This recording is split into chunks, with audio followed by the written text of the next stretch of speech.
Principal ਸਾਹਿਬ ਠੰਡ ਬਹੁਤ ਹੈ, ਤੁਹਾਡੇ ਲਈ ਚਾਹ ਦਾ ਇੰਤਜ਼ਾਮ ਕਰਦੇ ਹਾਂ। ਇਹ ਸਜ਼ਾ ਨਹੀਂ, ਚੌੜ ਹੈ, सजा तो देनी है। नवाजुद्दीन भाई, मनोज वाजपेयी जी, नसीर साहब, ओमपुरी साहब, है ना, पंकज जी, ये सब हम तब से जुड़े हुए हैं। मिर्च मसाला, अर्ध सत्या, मंडी, है ना, ये सब जो तबका, तो ये लोग तो हमारी हिट लिस्ट में रहते हैं कि कुछ आए सही इनका।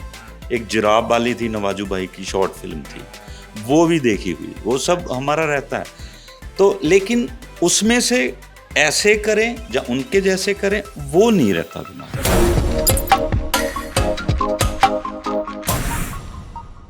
एक सितंबर को एक फिल्म आ रही है चेता सिंह, और इसकी कास्ट आज हमारे साथ है। उसका ट्रेलर अगर आपने ना देखा हो तो देख लीजिए। बहुत, मैंने तो देखा, तो मुझे बहुत पंजाबी जो अब तक सिनेमा ने जो जो कुछ बनाया है, जो बना है वहाँ पे, उसमें मुझे बहुत अच्छी अलग तरह की एक वाइब आ रही है उस फिल्म से। तो हमारे साथ हैं प्रिंस कंवलजीत सिंह हैं, ये फिल्म में लीड रोल कर रहे हैं। जपजी खैरा हैं और आशीष कुमार हैं, ये फिल्म इन्होंने डायरेक्ट की है।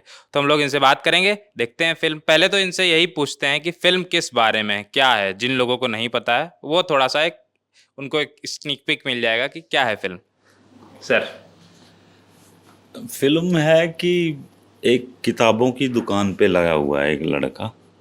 अच्छा। जैसे हम लोग थे ना कि 10वीं क्लास के एग्ज़ाम हुए और 3 महीने की छुट्टी, फिर रिजल्ट आता था।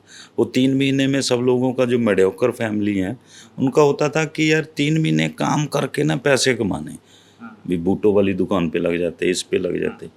ऐसे करके है कि वो बंदा किताबों वाली दुकान पे लगा हुआ है, एक लड़का पढ़ा लिखा है, लिटरेरी है, और उसकी एक छोटी बहन है जिसको वो ये सोचता है कि ये लाल बत्ती वाली गाड़ी में ऑफिसर बन के घूमे। तो जब नीचे वाला बंदा कुछ ऊपर की चीज़ सोचता है, तो फिर जो प्रॉब्लम आती है वो सब इसको आ रही है फिल्म में। अच्छा। हाँ, और फिल्म में एक सरपंच है एक गांव का, जो यहाँ पे हड्डा रोड़ी है, यहाँ पे मुर्दा पशु ले जाए जाते हैं, वो जगह अपने कब्जे में करना चाहता है। और एक गांव है, वहाँ का सरपंच है, यहाँ पे इंसान को जलाया जाता है, शमशान घाट, जो उसकी जगह है, उस पे कब्जा करना चाहता है।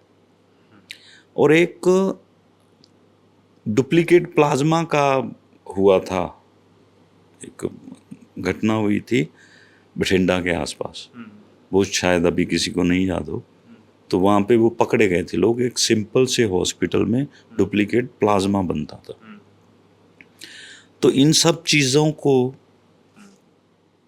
लेके मिला के कि एक दो गांव हैं, वहाँ पे क्या चल रहा है। जो हमारे सिनेमा है वो शीशा ही है, तो उसमें वही दिखाना चाहा कि जो इधर उधर चल रहा है, जो नहीं किसी को नज़र आता, उस पर भी नज़र डाली गई है। इस किस्म का सब्जेक्ट है। एक मतलब जो पहली नज़र में ट्रेलर देख के मुझे समझ आ रहा है, एक साइको थ्रिलर, एक साइको किलर फिल्म है। आपने तो बहुत एकदम सिंप्लीफाई करके उसको बता दिया। तो जब आप इस तरह की कोई फिल्म बनाते हैं जो साइको थ्रिलर है, जो जिसमें साइको किलर पे बात हो रही है, तो ऐसी साइकोलॉजिकल थ्रिलर्स में कई सारे रेफरेंसेस होते हैं आपके पास। जैसे मान लीजिए 7 हो गई, या फिर अमेरिकन साइको हो गई, या फिर अन्य अन्य बहुत सारी फिल्में हैं, तो साइलेंस ऑफ द लैम्ब हो गई। तो ऐसी फिल्में जब आपके या और भी कई सारी हिंदी फिल्में या फिर अन्य फिल्में, बहुत सारे रेफरेंसेस होते हैं आपके पास। तो आप जब ये फिल्म बना रहे थे या जब सोच रहे थे, तो उस समय किस सिनेमाई ऊंचाई तक आप जाना चाह रहे थे? क्या क्या रेफरेंसेस थे आपके सामने? सबसे मेन बात तो ये है कि जब हम कोई पिक्चर्स या फिल्म बनाने की सोचते हैं, तो उसकी स्टोरी के अकॉर्डिंगली हम यही ट्राई करते हैं कि हम क्या डिफरेंट दिखा सकें।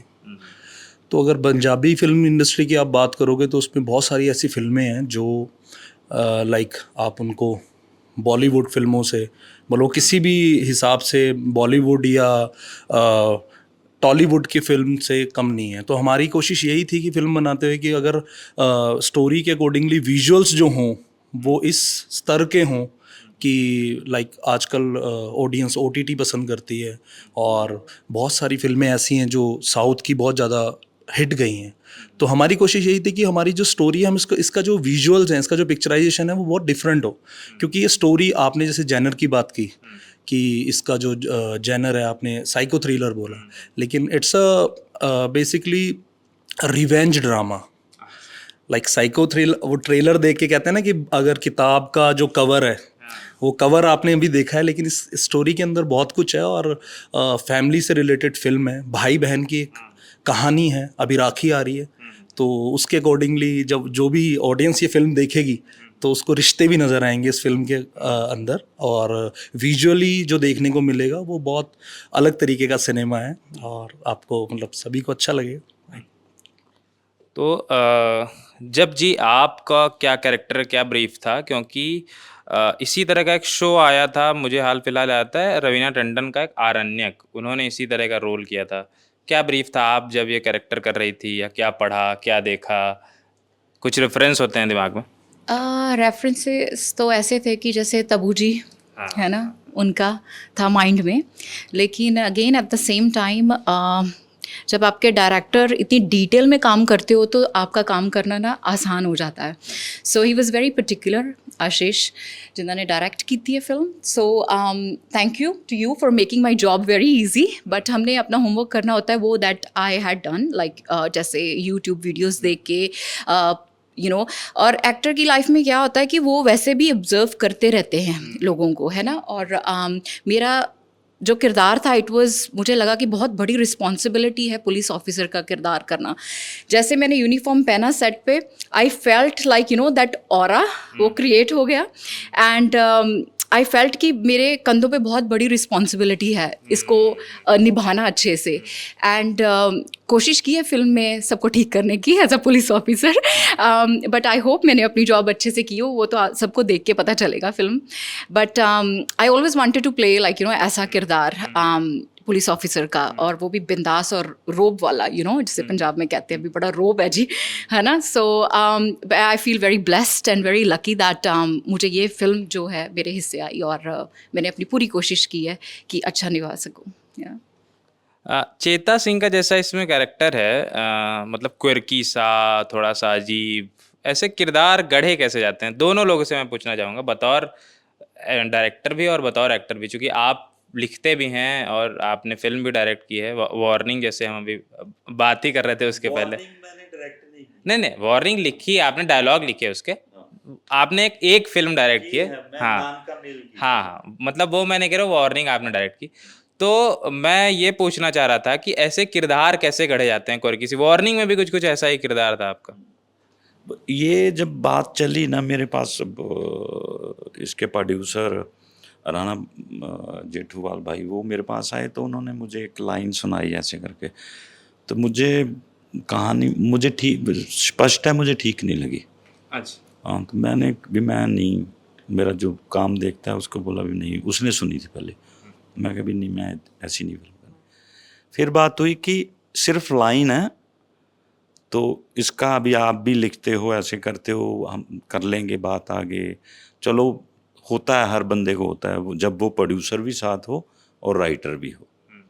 तो कहानी उन्होंने लिखी थी, वो लिरिक्स राइटर है पहले, तो मुझे ठीक ठाक लगा। फिर मैंने कहा भी नहीं, ऐसा नहीं, इसमें था कि उसकी बेटी है, ऐसे मैं कभी, एक तो मैंने शादीशुदा वाला करना नहीं है, तो जो पंजाब वाले हैं वो थोड़ा कम पसंद करते, मुझे ऐसे ही देखना पसंद करते। तो फिर बात हुई, फिर उन्होंने कहा कि ऐसे, फिर मैंने कहा यार डायरेक्टर मिला हो मुझे, तो बोले उसकी पहली फिल्म है। तो मैं कहा कोई प्रॉब्लम नहीं, मिलते हैं उसको। मैं बंटी से मिला और हम लोग 15-20 मिनट बैठे। मैं कहा बंटी आप फिल्म करांगे। तो जब हमारी बात हुई ना, तो इसने मुझे 2-3 बातें बोली कि पाजी जो इसमें है ना, जो हड्डा रोड़ी है, तो जो मेरे गांव के आसपास जहाँ से करके मेरा सर्कल रहा है वो। जब मैं सरकारी स्कूल में पढ़ता था 1st से 5th तक, तो उसमें 3-4 लड़के थे जो काम ही मरे पशु उनके घर वाले उठा के हड्डा रोड़ी में ले जाते थे वो। तो मुझे वो सब चीज़ें याद आ गई भी ऐसे ऐसे होता था, ऐसे था, ऐसे था। तो हमारे गांव के पास होता है तो कोई ऐसी बात नहीं होती, बंदा चक्कर लगाने भी चला जाता है वो। तो जब इसने बात की ना, मेरे दिमाग में था कि वो चारदीवारी की होती है, वहाँ पे सब पशु फेंके होते हैं, ईल गिरजे कुत्ते सब वहाँ पे बैठे होते हैं, वैसा माहौल। तो इसने कहा कि मैं सेट लगाऊंगा सारा, मैं ये हड्डियों का ढेर दिखाऊंगा। मैं कह रही ये बड़ा है सिस्टम भी, आर्ट वाले इतना कम कहते, वो हैं बंदे। ये हमारी बात ना, इसने बोला कि वहाँ पे झुग्गी है। तो फिर मैंने कहा मैं यहाँ पे ये सोच रहा था, मैं सिर्फ ये सोच रहा था, ये बंदा ये सोच रहा है। मैंने इसे बोला कि मैं फिल्म करूँगा तेरे साथ, हम लोग करते हैं शुरू। ये इसने बोला कि मैंने डायलॉग स्क्रीन प्ले भी आप बैठोगे तो भाई की तो वैसे कहानी ऐसे करके तो हम लोग फिर बढ़ेंगे। फिर मैं क्या भी चीमे ना गल कर लो पैसों की भी, एक्टर के तौर पे तो कर ली, राइटिंग के तौर पे कर लो। तो फिर वो हो गया। लेकिन इतनी अच्छी टीम, मोहन जी उन्होंने कैमरा किया, वो ना सब मज़ा आने लगा। आर्ट वाले थे, मैंने बहुत फिल्में की हैं, छोटे छोटे रोल भी किए हैं, लेकिन फिल्मों के सेट बहुत बड़े होते थे जहाँ पे मैं जाता था। चाहे मेरा सीन एक होता था, लेकिन फिल्में तो बहुत बड़ी होती थी। भी इतने मेहनती आर्ट वाले नहीं देखे मैंने। हाँ, मैं ये देख रहा था कि ट्रेलर में दिख रहा है कि एकदम कंकाल, बहुत रियल लग रहा है सब। तो ये सब कैसे प्लानिंग क्या रहा, एस्थेटिक होगा, क्या होगा? जैसे कि स्टोरी की बात करी, तो जब स्टोरी एक डायरेक्टर के पास आती है, कहानी आती है, तो सबसे पहले एक डायरेक्टर स्टोरी का जो वर्कआउट है वो करता है। उसके बाद आज के टाइम पे बहुत ज़रूरी है कि वो स्क्रीन प्ले जो चल रहा है वो कैसा हो उसके लिए, और दूसरी बात आपके पास एक्टर कैसे हैं जो इस चीज़ को निभाएं। तो मेरे दिमाग में ये था कि विजुअली सेटअप ऐसा कैसा क्रिएट हो कि जो नया लगे। देखो बहुत सारी ऐसी फिल्में हैं जिनका लुक लोग बहुत पसंद करते हैं, और रिसेंटली KGF आप लगाओ, उनका सेटअप लगाओ, और पुष्पा लगाओ। तो मेरे दिमाग में ये था कि वाई नॉट पंजाबी, हमें रीजनल सिनेमा कह के क्यों बुलाया जाए, वाई। तो मेरे दिमाग में था कि इंडियन फिल्म इंडस्ट्री है और इसको पेश भी ऐसे ही मैं करूं कि पंजाबी फिल्म की तरह पेश ना करूं मैं इसको। तो जब जब आप, मतलब मैं ये पूछना चाह रहा हूँ कि जब ये फिल्म बना रहे थे तो KGF और पुष्पा जैसा कुछ सेटअप था आपके दिमाग में कि वैसा ग्रैंडनेस कुछ लानी है? एक्चुअली क्या होता है ना, जब भी हम कोई भी कहानी को सोचते हैं कि हमें वो उतारनी है पर्दे पे, तो हमारे दिमाग में एक आइडिया, हर चीज़ का एक आइडिया होता है। तो मेरे दिमाग में ये था कि उन्होंने, आप अगर इस फिल्म को देखेंगे तो जो उन लोगों ने किया है, मतलब कि KGF के जो आर्ट डायरेक्टर हैं या जिन्होंने भी, हमारी फिल्म का जो सेटअप है वो मैं दावा करता हूँ कि जो सेट वो क्रिएट किया हुआ है, हड्डा रोडी जहाँ पे मरे पशु के जो आप बोल रहे हैं कंकाल, वो जो सेटअप जो क्रिएट किया है वो मेरे दिमाग में ये था कि वो कभी यूज़ ना हुआ हो, किसी ने कभी उसको दिखाया ना हो। ऐसी वो कौन सी जगह है जहाँ पे लोग कभी जाना पसंद ही नहीं करते हैं। लाइक अगर शमशान घाट की भी बात करें तो लोग वहाँ जाते हैं क्योंकि वो एक आम जगह है, अगर उसको हम ऐसे नहीं कह सकते शमशान घाट, लोग जाते हैं वहाँ पर, ठीक है ना, वहाँ पे मुर्दा जलते हैं, लोग जाते हैं वहाँ पर। लेकिन हड्डा रोडी में कौन जाता है? हड्डा रोडी में लाइक लाखों में से कुछ लोग होंगे जो कभी गए भी होंगे, जिनको उसके बारे में पता होगा। तो जब मेरी आर्ट डायरेक्शन टीम के साथ बात हुई तो मैंने यही डिसाइड किया कि मुझे सेटअप ऐसा क्रिएट करना है कि जो कभी किसी ने देखा ना हो। हाँ, जो KGF में भी ना हो, पुष्पा में भी ना हो। चाहे भले ही मैंने सोच के वैसा क्रिएट किया हो कि मैं डिफरेंट क्या करूँ। उसमें नराची का सेट उन्होंने क्रिएट किया, उन्होंने कोल माइनिंग दिखाई, और पुष्पा में उन्होंने तस्करी का वो दिखाया कि चंदन की तस्करी का। तो मुझे ये था कि मैं क्या डिफरेंट कर सकता हूँ। भले ही मेरे पास एक पंजाबी फिल्म है, लोग उसको रीजनल सिनेमा बोलें, लेकिन मैं उसको इंडियन फिल्म सिनेमा की तरह ही मैं मानता हूँ कि वो इंडियन सिनेमा है। तो यही कोशिश हुई है, और सेटअप बहुत बड़ा लगा है। जो नॉर्मली पंजाबी इंडस्ट्री में सेटअप लगते हैं, और जो आर्ट डायरेक्शन टीम है उन्होंने बहुत ज़्यादा मेहनत की है, और ये डिफरेंट दिखेगा पर्दे के ऊपर। हमने इसका प्रीव्यू किया है तो लाइक मुझे देख के लगा कि हाँ वाकई जो हम सोच रहे थे वो एकदम सही है। हाँ, मैं जब सबसे पहले मिला था आशीष जी से तो मैंने यही कहा था कि ट्रेलर देख के लग रहा है कि फिल्म रीजनल नहीं, बिल्कुल ग्लोबल अपील है इसकी। मैंने पहली बार तुरंत यही बोला था। जब जी आप पहले आपने मॉडलिंग की, तब आप एक्टिंग में आई, तो दो इससे सवाल आएंगे हमारे। एक तो चूंकि मॉडलिंग वाले बहुत कम आते हैं हमारे यहाँ, से सीधे सीधे एक्टर्स आ जाते हैं। तो किसी को अगर मान लीजिए मॉडलिंग करनी है तो कुछ एक आध टिप्स दे दीजिए जो हमारे दर्शक हैं, बहुत आजकल सोशल मीडिया का दौर है। ऑनेस्टली मॉडलिंग मैंने की नहीं है। अच्छा। तो मैंने मिस वर्ल्ड पंजाबन हाँ, जीता है, हाँ हाँ। जी। तो उसमें एक राउंड था जिसमें मॉडलिंग करनी मॉडलिंग थी, करनी थी। Bridal round. तो technically in that sense you are right, but otherwise मैंने पहले 5 कॉन्टेस्ट ऑस्ट्रेलिया में जीते थे, and then I had to come to India to represent Miss Punjaban Australia. तो मिस वर्ल्ड पंजाबन का खिताब मुझे मिला। उसके बाद तब फिल्में चलती होती थी हरभजन मान जी की और मनमोहन सिंह जी, जिन्होंने आई थिंक पंजाबी सिनेमा को रिवाइव किया है। तो उन्होंने मेरे को स्क्रीन पे देखा था, टीवी पे देखा था परफॉर्म करते हुए मिस वर्ल्ड पंजाबन के टाइम पे। तो that's how they approached me, and I said yes instantly, because कौन नहीं करना चाहेगा इतनी बड़ी फिल्म में काम। And it's not just about the film, it's about कौन से लोग जुड़े हुए हैं, and they are very renowned and respected faces and figures. So ऐसे मेरी शुरुआत जो ऐसे हुई फिल्म इंडस्ट्री में, एंड एक सपना था मन में, and it finally came true. अब तो बहुत लोगों के साथ आपने काम किया है, जिमी से लेके गिप्पी तक, रणविजय तक, सब तक। वार्निंग की बात छिड़ी थी तो मैं फिर से वहाँ लौटूंगा। बड़ा मेरा मोह है उससे, वो मैंने देखी है फिल्म। तो उसका कैरेक्टर ना, मैं जब देख रहा था वो फिल्म, तो जैसे आप हंसते हैं, बड़ा ऐसा अजीब तरीके से हरकतें करते हैं, तो मुझे ना कुछ कुछ रमन राघव याद आ रही थी, नवाजुद्दीन सिद्दीकी की, है ना। तो क्या वो देखी थी इससे पहले फिल्म आपने, या फिर कुछ अपने अनुसार गढ़ा था आपने किरदार? नहीं, फिल्म तो देखी थी। फिल्म मैंने देखी थी क्योंकि नवाजुद्दीन भाई, मनोज बाजपेयी जी, नसीर साहब, ओमपुरी साहब, है ना, पंकज जी, ये सब हम तब से जुड़े हुए हैं। मिर्च मसाला, अर्ध सत्या, मंडी, है ना, ये सब जो तब का था, शिवाना जी, ये सब शुरू से हम 8वीं क्लास से इधर ही लगे हुए। तो फिल्में तो नहीं छोड़ते हम, इन लोगों की नहीं छोड़ते। जैसे ये नसीर साहब, शिवाना आज़मी और ओमपुरी साहब, एक फिल्म थी, उसमें ये जो बैल की जगह शिवाना आज़मी ने ऐसे जोड़ रखे थे, उसका नाम हमेशा ही भूल जाता हूँ मैं। तो पुरी साहब ने मुझे, मेरा बहुत प्यार था, पुरी साहब ने मुझे बोला था कि वो फिल्म मैं तुझे देता हूँ, वो देख। तो इतने वो टाइम से ऐसे चले, तो ये लोग तो हमारी हिट लिस्ट में रहते हैं कि कुछ आए सही इनका। एक जिराब वाली थी, नवाजू भाई की शॉर्ट फिल्म थी, वो भी देखी हुई, वो सब हमारा रहता है। तो लेकिन उसमें से ऐसे करें या उनके जैसे करें, वो नहीं रहता दिमाग में, सबकॉन्शियसली कुछ है।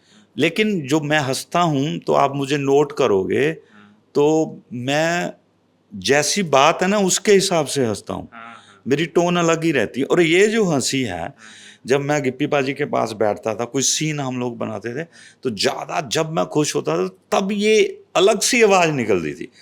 तो मुझे डायरेक्टर अमर भाई ने बोला कि शूट कर रहे थे, कहता पाजी मुझे हंसी वो चाहिए। मैं कह रही ये इसमें ओवर लगेगी। कहता नहीं, मैंने दूसरा भी करना, उधर का भी करना है जिसको फ़ोन कर रहा। तो मैं कहा देख लो। कहते नहीं, मेरे से कम मैं उसको 15 तरीके से हंस के दिखाया। कहते नहीं, ये हंसते हो आप। तो वो हंसी ऐसे ही निकली। जो कहानियाँ हैं वो बिस्कुट डाल के ये मेरे मोहल्ले में मेरे जितनी चीज़ें मैं पकड़ता हूँ, अभी पंछी है चौपाल पे, आप पंछी देखना, अगर आप वार्निंग देखिए तो पंछी भी देखना। तो उसमें जो है उसका करैक्टर है, तो मेरे मोहल्ले में गन्ने की गनेरी और बेर बेचता था काका। तो उसको आदत थी उसको बोलना ना कि काके जब खाली है वो कि यार ये गाड़ी के साथ एक गेड़ा लगवा दे। गेड़ा मतलब भी ट्रक है, ट्रक के साथ जा, कंडक्टर की जगह राउंड लगवा दो। नहीं, राउंड नहीं, कंडक्टर बन के चला जा, भी 200-250 रुपया मिल जाएगा। समझ गया। उसने बोला बोलता था, आवाज देता था। फिर हमने कहा तू 200 रुपया ले ली। तो उसका क्या रहता था, हमने एक दिन उसको बोल भी दिया कि यार तू अच्छी तेरे ना गल कर दे, तू ऐसे करता, आवाज ऐसे लगाता है, गनेरियाँ आ गया, बेर खा लो। कहता अगर यार तुम लोग मेरे दोस्त हो, तुम ये नहीं समझोगे ना, फिर आप दोस्त नहीं हो मेरे। तो मैं आपसे ज़्यादा भाषा नहीं बोलूँगा, एक ही भाषा में बात करूँ। तो हमसे वो ज़्यादा यही चलता रहता था। तो वो मैंने पंछी में यूज़ किया।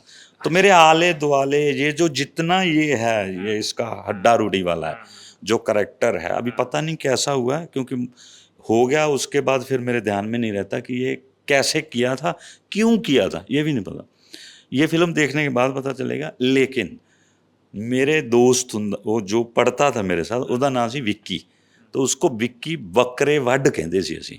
मतलब बकरा जो बकरी, बकरा, बकरी का मेल बकरा, अच्छा ओके। तो वो नहीं, उनको वड काटते आपने थे, बोला। वड अच्छा, काटते काटना। थे अच्छा भी, कसाईयों का बेटा था वो, जैसे ये करते हैं ना। तो वही उसका फादर, ये पशु किसी के घर में भैंस मर गई, गाय मर गई, कटरू मर गया, तो वो उठा के लाते थे, है ना। तो वो हड्डा रोड़ी में फेंक के उसके बाद उसकी खल उतारते थे, उसको फैक्ट्री में दे आते थे। तो वो सब था। तो वो सब जब बात हुई तो वो सब मेरे दिमाग में चलना शुरू हो गया। अब मैं, ये भी नहीं है कि मुझे सब याद है कि वो ऐसे करता था, ऐसे करता था, ऐसा कुछ नहीं। लेकिन वो एक कहीं ना कहीं चलना शुरू हो गया। और हाँ, जब कुछ देखते ना आप तो ऑब्जर्व ना भी करें तब भी सबकॉन्शियस में चला ही जाता है। ये फिल्म है जिस तरह की, बड़ा अलग तरह का ट्रीटमेंट है, तो कैमरा एंगल्स पर भी बात होती है। थोड़ा कैमरा एंगल भी मुझे ट्रेलर में जो जो दिखा, मैं जितना ट्रेलर में देखा, अभी फिल्म नहीं देखी मैंने, तो कुछ कुछ कैमरा एंगल्स भी अतरंगी लग रहे हैं। तो ये सब सेट पे पहले ही आप डिसाइड करते हैं, या सेट पे आगे से? कुछ कुछ डायरेक्टर्स की आदत होती है कि वो सेट पे आके लिखते हैं, शॉट अपना डिस्ट्रीब्यूट करते हैं कि ये शॉट होना चाहिए, ऐसा ऐसा।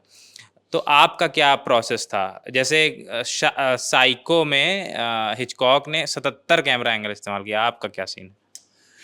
देखिए, अगर आप बात करेंगे कैमरा एंगल्स की या जो भी उसमें विजुअली हमने यूज़ किया है, क्रिएटिविटी का क्या है ना, मेरी थोड़ा सोच अलग है इस मामले में। मुझे ये लगता है कि आप पेपर पे एक चीज़ लिख लेते हैं, है ना, और अगर आप उस चीज़ को ही करना चाहें, ये बिल्कुल वैसा होगा कि जैसे आपने हाथ में पेपर पकड़ा हुआ है, लेकिन आप जो पूछ रहे हैं वो आप एग्जैक्टली नहीं कर सकते, क्योंकि क्रिएटिविटी तभी होगी जब आप सेट पे पहुंचोगे। तो हम, जो हमारा पेपर वर्क था, जो भी हम स्क्रिप्ट पे काम कर रहे थे, या जो भी, जब हम सेट पे पहुंचते थे, जो आप कैमरा एंगल्स की बात कर रहे हो, तो जो एक माहौल था, लाइक हमने ये दिसंबर में शूट किया है, तो अर्ली मॉर्निंग जब हम सेट पे होते थे 6 बजे 7 बजे, तो जो एक माहौल हमें दिखता था कि मुझे उस अकॉर्डिंगली जो नेचर प्रोवाइड कर रही है, लुक लाइट के अकॉर्डिंगली, जैसे हमारे डीओपी हैं वो विक्रम भट्ट बैनर से हैं, मुंबई से हैं, मोहन वर्मा जी, तो उनके साथ मेरी डिस्कशन होती थी, तो हम अकॉर्डिंग टू लाइट डिसाइड करते थे कि हमें क्या शूट करना है। तो सेट के ऊपर फ्लेक्सिबल रहना बहुत ज़रूरी है। आप अगर कुछ चीज़ आपने सोची है तो वो आप उस पेपर के अकॉर्डिंगली, आप उसको लकीर के फ़कीर नहीं कहते हैं ना, कि लकीर का फ़कीर नहीं बनना चाहिए।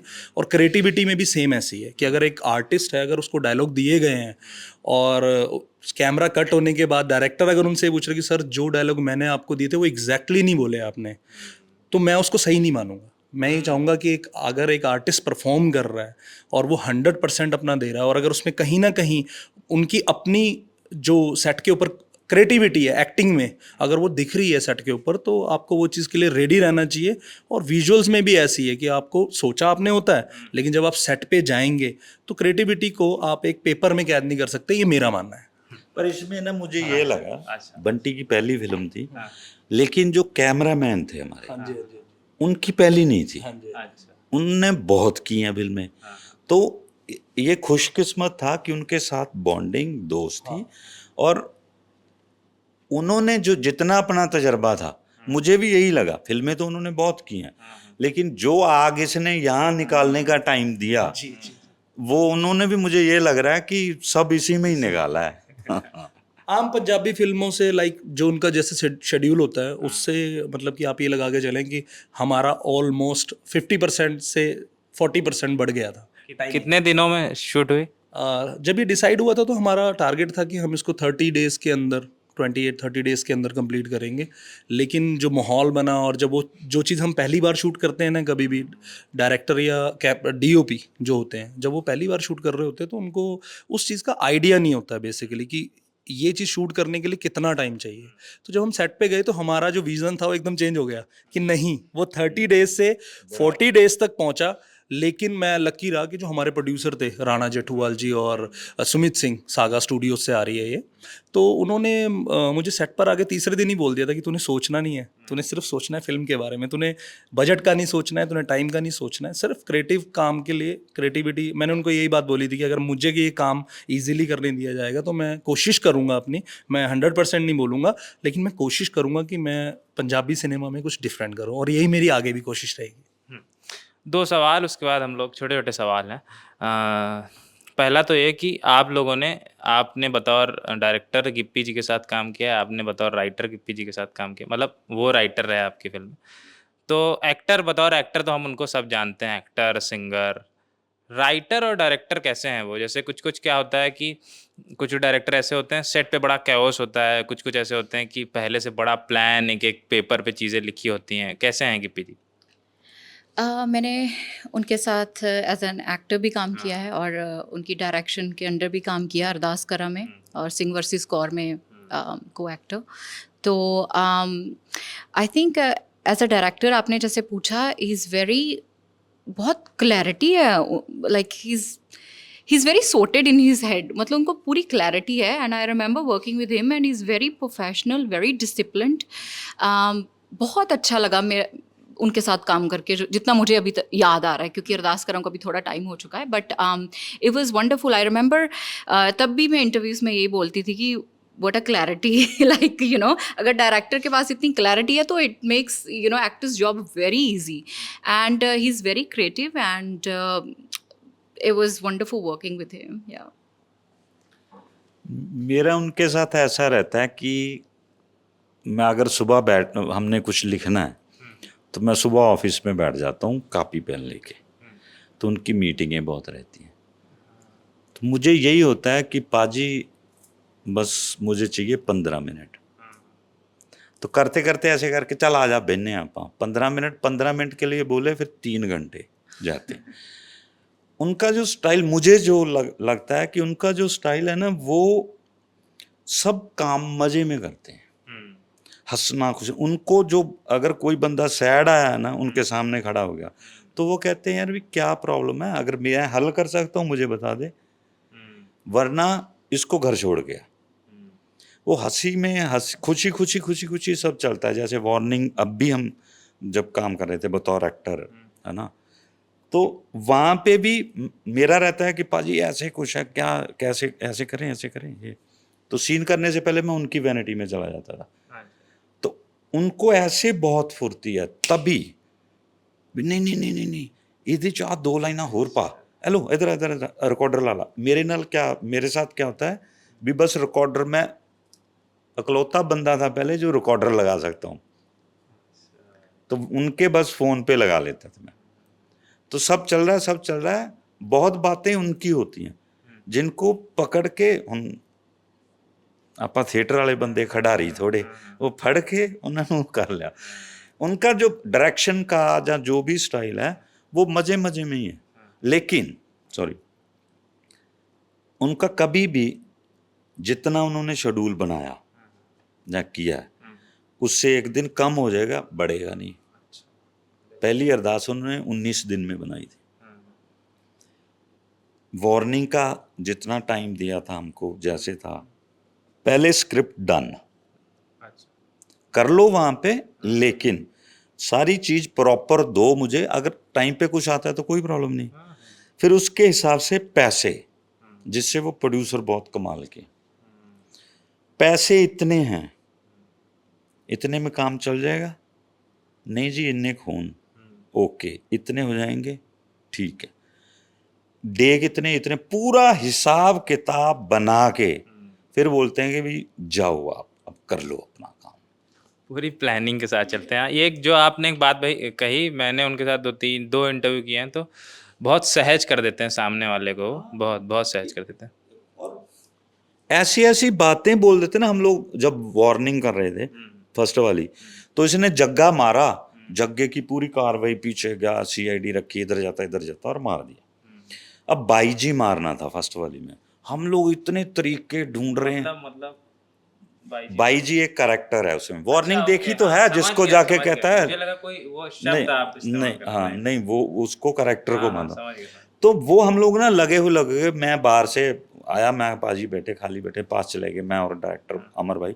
मैंने कहा पाजी वो ये सोचा वो सोचा, कहते कुछ नहीं सोचना, ये बंदा खड़ा है, हमने उसका तामझाम बनाया, ये खड़ा दातुन कर रहा है, ठीक है दातुन कर रहा है, वहाँ से जाएगा ये स्कूटर पे किसी को बोलेगा मुझे बैठा लो, फिर आगे चले जाएगा, जाते जाते सीधा घर जाएगा, उसके सामने जाके उसको गोली मार देगा। तो 1 सेकंड में 2 सेकंड में ये सब कुछ बन गया। उसके डायलॉग पे ड्यूटी मेरी थी, वो सन्नी देओल वाला, वो उसकी कमर में दर्द, वो सब कुछ तभी बना के वहाँ पे वो सीन सबसे ज़्यादा पसंद किया गया। और वो बहुत बहुत जल्दी बनाया गया। बहुत जल्दी।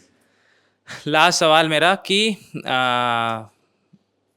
फ्यूचर कहाँ देखते हैं आप लोग अगले 10 सालों में पंजाबी सिनेमा को? मैं कहाँ देखते हैं अगले 10 सालों में? और 2-2 पंजाबी फिल्में आप रिकमेंड कर दिए जल्दी से।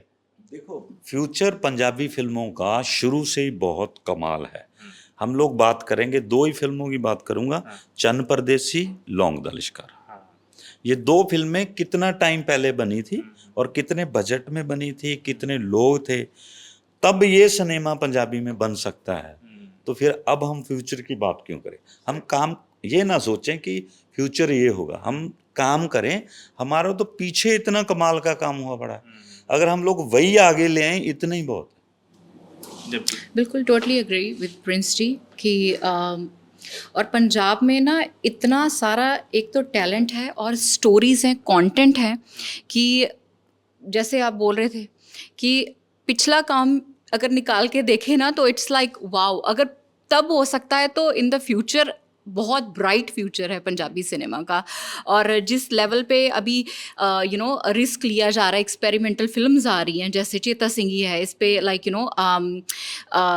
The producers they took the risk, है ना। तो अभी 2 प्रिंस जी उन्होंने पूरा प्रूव करके दिखाया कि चलती हैं, जैसे वार्निंग वाली आई है कि पीजी ने पैसा लगाया है, but at the same time I think एक होराइजन जो है वो खुल गया है, वो डोर जो है वो खुल गया है। अभी बस आगे काम करते जाना है और देखना है कि कहाँ तक कितनी हाइट्स रीच करता है पंजाबी सिनेमा। या मेरा मानना ये है कि बॉलीवुड में भी अगर आप लोगे, मतलब अगर आप टॉप लिस्ट जारी करोगे डायरेक्टर में, यश चोपड़ा जी हो गए, राजेश खन्ना साहब हो गए, और अपना धर्मेंद्र जी हो गए, मतलब कि टॉप ऑफ सिंगिंग में मोहम्मद रफ़ी साहब हो गए, तो पंजाबी शुरू से ही कहीं पे भी किसी भी एंगल से मुझे नहीं लगता कि कहीं पे पीछे है। लेकिन उस टाइम के अकॉर्डिंगली अपॉर्चुनिटीज़, टाइम, इंडस्ट्री के अंदर उतनी फैसिलिटीज़, वो चीज़ें होना, तो वो कारण था कि वो लोग मुंबई की तरफ गए, क्योंकि अपॉर्चुनिटीज़ इतनी नहीं थी। लेकिन मुझे अभी ये लगता है कि जैसे कि आप एक हर दूसरी फिल्म पकड़ लो आप, तो अगर मुंबई इंडस्ट्री की भी बात करोगे तो वो लोग शूट करते हैं पंजाब में। आप बड़ी से बड़ी कोई भी हिट फिल्म लगा लो आप पंजाब की, वो लोग शूट करते हैं पंजाब में मैक्सिमम, है ना, कर रहे हैं। मुझे ये लगता है कि अब जो एक हब है वो पंजाबी इंडस्ट्री में क्रिएट हो चुका है, इवन पंजाब में ही क्रिएट हो चुका है। तो लोगों के पास अपॉर्चुनिटीज़ हैं। अगर प्रिंस पाजी की भी बात करें, प्रिंस सर की, तो मुझे नहीं लगता कि किसी एक टाइम पे जब लोग यहाँ से वहाँ गए होंगे बॉलीवुड में, तो यहाँ पर किसी को इतना मौका मिला होगा कि वो आगे आने का। मेहनत की वो लोग भी करते थे। तो अभी मुझे ये लगता है कि इंडस्ट्री के अंदर वो एक माहौल बन चुका है, और पंजाबी इंडस्ट्री को मैं मानता हूँ कि आने वाले पिछले 10 साल में जो पंजाबी इंडस्ट्री ने किया है, वो आने वाले 10 साल के अंदर बहुत टॉप पे जाएगी। और ऑल ओवर जितना रीजनल सिनेमा है, चाहे आप कन्नड़ फिल्म इंडस्ट्री की बात करो, चाहे आप पंजाबी फिल्म इंडस्ट्री की बात करो, आप मराठी की बात करो, किसी भी फिल्म इंडस्ट्री की बात करो, तो कुल मिला के एक इंडियन सिनेमा बनने जा रहा है टोटल मिला के, नॉट अ रीजनल फिल्म्स। तो मेरा मानना ये है। ये बहुत अच्छी बात भी है कि जो रीजनल सिनेमा है उसको पूरे भारत में पहचाना जा रहा है। और 1 सितंबर को फिल्म आ रही है चेता सिंह, देख डालिएगा और फिर हमें बताइएगा, और सबको बताइएगा। सबका इंस्टाग्राम आप जानते ही होंगे, सबको पर्सनली भी आप आजकल तो मैसेज कर सकते हैं, रीच आउट कर सकते हैं। शुक्रिया।